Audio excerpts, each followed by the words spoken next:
Loaded potato bites on the Blackstone. Let's get it. Gotta get started with that bacon up.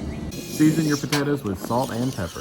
Throwing down some Yukon Gold potatoes. We sliced about a 1/4 inch thick into the bacon up. We have the heat at about medium high all the way across, and we're gonna let them brown on one side, and then we'll flip them over and do the same to the other. Give props to my dad for this recipe, something he came up with when he had a bunch of guests over a couple of weeks ago. So as soon as they get this toasty look on the back side, flip them over and toast the top side too.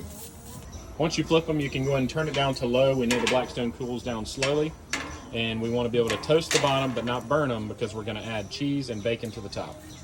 It's time for the fresh grated sharp cheddar cheese.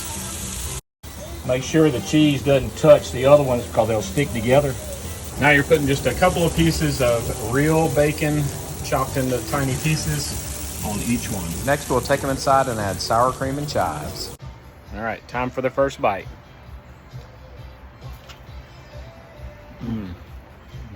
Sour cream, chives, bacon, cheddar cheese, and potatoes. That's some good eating. Let's eat, y'all.